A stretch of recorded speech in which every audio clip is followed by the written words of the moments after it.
Hello ভাইয়া, কই তুই? বন্ধুদের সাথে ঘুরতে আসছি। কেন, কি হয়েছে? তুই তোর পকেটে কি রেখেছিলি? কেন, তুই আমার পকেট চেক করেছিস নাকি? আরে শোন তো, কি বল। আমি তোর ঘর গোছানোর সময় তোর পকেটে ধরিনার পাতা পেয়েছি। কেমন না লাগে? রাগ দেখাস কেন? আরে এগুলো তারপর রান্না করার সময় ধনিয়ার পাতাগুলো তরকারিতে দিচ্ছি। এখন আব্বু আম্মু খেয়ে কি সব আবোল তাবোল বলতেছে। কি বলতেছে? বাবা বলতেছে আমি আকাশে উঠতেছি, মা বলতেছে আমি চাঁদের দেশে যাচ্ছি। আর কি কি বলে?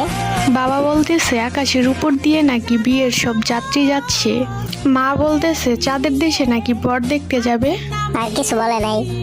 বলতেছে তো অনেক কিছু। আচ্ছা, বাসায় কি তেঁতুল বা লেবু আছে? ফ্রিজে লেবু আছে। কেন, লেবু দিয়ে কি হবো?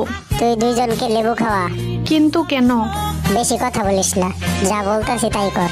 আমি বাসায় আসতেছি। আচ্ছা ঠিক আছে, তাড়াতাড়ি আয়। আসতেছি। ওই ভাইয়া তাড়াতাড়ি বাড়িতে আয়, আমারও জানি কেমন কেমন লাগে এখন। তুই ওই খাবার খাইছস নাকি? তোর সাথে কথা বলতে বলতে খাইলাম। কাম সারছে রে। আচ্ছা তুই লেবু খা, আমি আসতেছি।